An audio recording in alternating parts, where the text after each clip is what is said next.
అన్ని రాజకీయ పార్టీలు అంబేద్కర్‌ని ఎత్తుకున్నాయి. ప్రతి రాజకీయ పార్టీ అంతకుముందు అంతగా లేదు. తర్వాత అందరూ గూడా ఎత్తుకున్నారు. ఈవెన్ రెవల్యూషనరీ పార్టీస్‌లో గూడా ఈ యాహ్! క్యాస్టిజం మీద, ఈ యాహ్! అంబేద్కర్ సిద్ధాంతం అంటే ఇదంతా వచ్చినప్పుడు హ్మ్. ఇవ్వాల్టికి దానికి దీనికి ఆ రోజు ఎప్పుడు గూడా సార్వత్రిక ఎన్నికల్లో డైరెక్ట్ రాజ్యాంగం చర్చకు రాలే.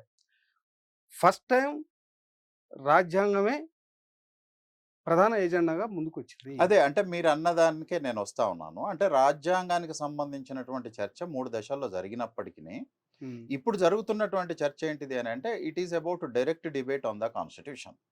రాజ్యాంగం ఉండాలా? వద్దా? వద్దా? రాజ్యాంగాన్ని ఒకడేమో నాశనం చేస్తా అంటుండు, ఒకడు నేను కాపాడుతానని అంటుండు. అంటే ఇంత కౌంటర్ ఫోర్సెస్‌గా, యాంటగోనిస్టిక్ ఫోర్సెస్‌గా గతంలో ప్రత్యక్షంగా నిలబడినటువంటి వాతావరణం లేదు. రాజ్యాంగం పైన చర్చ ఉన్నది. అందుకనే నేను రాజ్యాంగం 3 దశల్లో చర్చ జరిగింది. ఇప్పుడు జరుగుతున్నటువంటి రాజ్యాంగం పైన చర్చ అనేటటువంటిది అప్పుడెప్పుడు గూడా ఎలక్షన్ ఎజెండా అన్నిటిని గూడా పక్కకు పెట్టేసేసి constitution become as a electoral agenda అయిపోయింది. ఎజెండా ఇది. ఎందుకంటే గతంలో జరిగిన 2 ఆ! చర్చలలో గూడా రాజ్యాంగాన్ని మారుస్తామన్న చర్చ లేదు. రాజ్యాంగంలో మొదటిసారి, మొదటిసారి భారతదేశ రాజకీయాల లోపల రాజ్యాంగాన్ని పరిరక్షించటం కొరకు దేశంలో అతిపెద్ద జాతీయ పార్టీ ఢిల్లీ వేదికగా దీక్ష చేపట్టాల్సినటువంటి ఒక కండిషన్ వచ్చేసింది. అంటే నేను ఈ విషయాన్ని ఎందుకు చెప్తా ఉన్నానంటే 3 సందర్భాలు. ఒకనాడు ఇందిరాగాంధీ డిక్టటోరియల్‌గా ఉన్నప్పుడు మిగతా వాళ్ళు కాన్స్టిట్యూషన్‌ని ఎజెండాగా తీసుకునే ప్రయత్నం చేశారు. అవును. రెండోసారి అగైన్ కాంగ్రెస్‌కు వ్యతిరేకంగా మైన్యూట్ పొలిటికల్ ఫోర్సెస్ రాజ్యాంగాన్ని కాపాడే క్రమం లోపల జరిగింది. కానీ ఇవాళ రాజ్యాంగానికి వచ్చినటువంటి ప్రమాదము గతంలో ఎప్పుడూ జరగనటువంటి అతిపెద్ద ప్రమాదం అయితే ఆ 2 వచ్చి సార్లు కూసున్నది. ఇక్కడ ఒక పాయింట్ గమనించాల్సిందంటే, ఆ 2 సార్లు రాజ్యాంగం సంబంధించిన అంశాల పైన ప్రధాన చర్చ వచ్చినప్పటికీ, రాజ్యాంగం మారుస్తామని చెప్పి కాంగ్రెస్ పార్టీ ఎన్నడూ ప్రకటించలే. అవును. రాజ్యాంగం మార్చే ఆలోచన కూడా చేయలే. అవును. రాజ్యాంగంలోని కొన్ని అంశాలని ఎక్స్‌పోజ్ చేయడం మీద డిస్కషన్ అయింది. అవును. కానీ ఈసారి డిఫరెంట్ ఏంది అసలు రాజ్యాంగమే అవసరం లేదనేది గదా! అంటే ఈడ 2 చర్చలు. ఒకటి రాజ్యాంగాన్ని మార్చుకునేటటువంటి అంశాలు రాజ్యాంగంలోనే ఇయ్యబడ్డాయి. కాబట్టి నిజానికి చెప్పాలి అనంటే భారతదేశ రాజ్యాంగాన్ని మార్చిన దాంట్లో కాంగ్రెస్ పాత్రే ఎక్కువ. కానీ ఇక్కడ ప్రధానమైనటువంటి అంశం ఏంటిది అనంటే రాజ్యాంగాన్ని ఏ విషయంలో మారుస్తాం, ఏ విషయంలో మార్చు మార్చకూడదు అనేది చర్చ. సో మార్పు అంటే అమెండ్‌మెంట్ అవుద్ది గదా! అమెండ్‌మెంట్ చేసుకోవడం అమెండ్‌మెంట్ తప్ప చేసుకోవచ్చు. అయితే ఏ అంశాలను అమెండ్‌మెంట్ చేయొచ్చు, ఏ అంశాలను అమెండ్‌మెంట్ చేయకూడదు. చేయకూడదు అనేటటువంటిది చర్చ. అంటే ఇప్పుడు మనకు ప్రియాంబుల్ ఉన్నది. ప్రియాంబుల్ ఏంటిది అనంటే it is essence of the whole constitution అని. యెస్. ఇప్పుడు మనం జనరల్‌గా ఫోర్‌వర్డ్ అని బుక్స్‌కి రాస్తుంటాం గదా! ఈ ఫోర్‌వర్డ్ అని బుక్స్ కోసం ఎట్లయితే రాస్తుంటామో అంటే బుక్‌లో ఉన్నటువంటి ఎసెన్స్‌ని ఫోర్‌వర్డ్‌లో ఎంతో కొంత చూపెట్టటానికి ఒక ఒక గ్లింప్స్ ఇవ్వటం కొరకు ప్రయత్నం చేస్తాం. చేస్తుంది. సో, అట్లనే ఇక్కడ భారత రాజ్యాంగం యొక్క అంతర్లీనంగా ఉండబడినటువంటి అంశాలు ప్రియాంబుల్ లోపల మనకు కనిపిస్తాయి.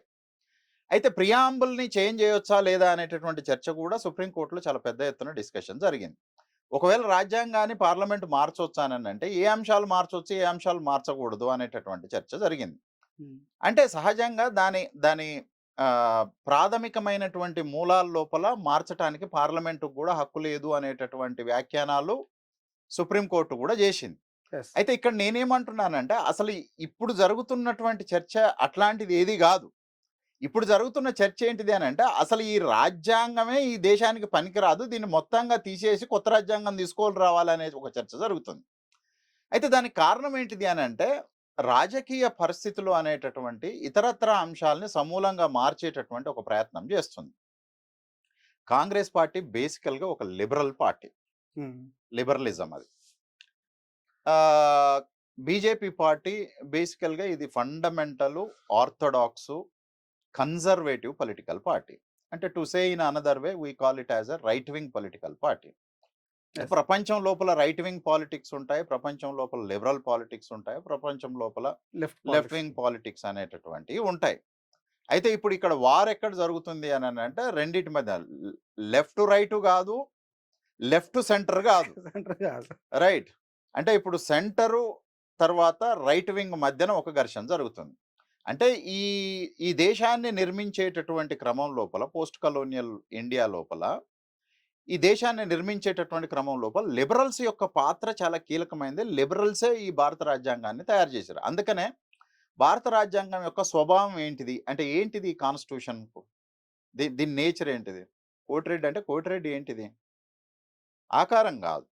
నీ స్వభావం ఏంటిది? యెస్. అట్లాగానే భారత రాజ్యాంగం యొక్క స్వభావం ఏంటిది అనే చర్చ జరిగినప్పుడు ఇది లిబరల్ కాన్స్టిట్యూషనా? లేకపోతే యాంటీ లిబరల్ కాన్స్టిట్యూషనా? ఫ్యూడల్ కాన్స్టిట్యూషనా? అనేటటువంటి ఒక డిబేట్ ఉన్నది. బేసికల్‌గా ఇండియన్ కాన్స్టిట్యూషన్‌కు లిబరల్ క్యారెక్టర్ అనేటటువంటిది ఉన్నది. అంటే ఇది సోషలిస్టు లక్షణాలు ఉన్నాయి దీనికి. గాంధేయన్ లక్షణాలున్నాయి. అనేక విషయాల్లో దీనికి లిబరల్ లక్షణాలు గూడా ఉన్నాయి. ఈ లిబరల్ లక్షణాలు ఇప్పుడు అధికారంలోకొచ్చి కూర్చున్నటువంటి రాజకీయ పార్టీకి నచ్చదు. ఎందుకు అనంటే సిద్ధాంతపరంగానే తేడా ఉంది. సైద్ధాంతిక పరంగానే, ఐడియాలజికల్‌గానే. ఐడియాలజికల్. అంటే ఐడియాలజికల్. వీళ్ళు రైట్ వింగ్ కాబట్టి. ఆ! Right wing. అంటే బేసికల్‌గా బీజేపీ తను ఐడియాలజీ లోపల గాంధీయన్ సోషలిజం అని మాట్లాడుతది. హ్మ్. అంటే సోషలిజం చానా రకాలు. మార్క్సిస్ట్ సోషలిజాలున్నాయి. లోహియా సోషలిజం ఉన్నది. అంబేడ్కరైట్ సోషలిజం ఉన్నది. తర్వాత గాంధీకి కూడా ఒక సోషలిజం ఉన్నది. ఈ బీజేపీ సోషలిజం గాంధీయన్ సోషలిజం అనేది వాళ్ళ బేసిక్ ఐడియాలజీ. కానీ అది ఎప్పుడు కూడా దాని మీద పనిచేయదు. మీరు ఇవాళ వెబ్‌సైట్ ఓపెన్ చేసి చూడండి. హ్మ్. BJP party ideology, political ideology Gandhian socialism అని ఉంటది. అసలు నిజానికి సోషలిస్ట్ లక్షణాలు గాని, సోషలిజం అనే పదాన్ని గాని బీజేపీ రాజకీయ శిబిరాలలో ఎక్కడ వాడరు. వాళ్ళ దృష్టి లోపల సోషలిజం అనే పదం ఒక పెద్ద బూత్ తోటి సమానం. ఇక గాంధీ అయితే అంటే most neglected man in the BJP politics.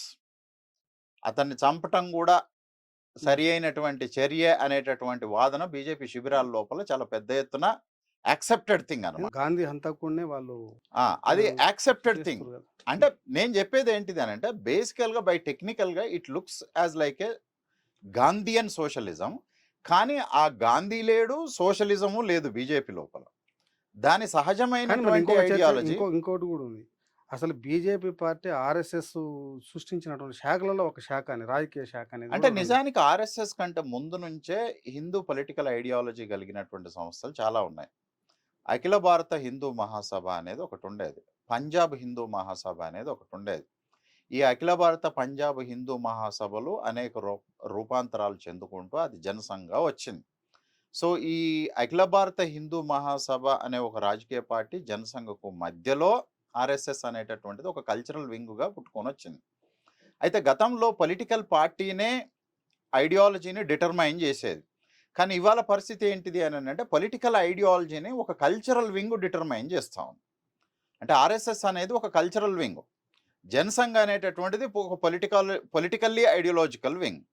So ఈ పొలిటికల్లీ ఐడియాలజికల్ వింగ్ అనేటటువంటిది కల్చరల్ ఐడియాలజీ చేత ఇంపోజ్ చేయబడ్డటువంటిది. సో దీని మూలంగా ఏంటిది అని అంటే రాజకీయ పార్టీ సహజంగా ఉండే తన ఐడియాలజికల్ బేస్‌నది కోల్పోయి బయట నుంచి వచ్చినటువంటి కల్చరల్ ఇంపోజిషనే become more powerful and it become as a political agenda. అందుకనే బీజేపీ ఎప్పుడు కూడా ఆర్థిక అంశాల మీద చర్చ జరపదు. బీజేపీ ఎప్పుడు సామాజిక అంశాల మీద చర్చ జరపదు. ఒకవేళ ఏదైనా ఒక విషయం ఉంది అని అంటే బీజేపీ జరిపేటటువంటి చర్చ అంతా కూడా కేవలం మతం పునాదిగా మాత్రమే చర్చ ఉంటుంది. అంటే బేసికల్‌గా ప్రపంచంలో ఎక్కడైనా సరే రైట్ వింగ్ అని అంటే దాని లక్షణం, ప్రధాన లక్షణం చెప్తున్నాను వినండి. The nation is first, the nation is lost. మొదట చివర దేశమే ప్రధానం. మనిషి ప్రధానం కాదు, సమాజం ప్రధానం కాదు, ఆర్థిక విషయాలు ప్రధానం కాదు, ఏ విషయాలు ప్రధానం కాదు.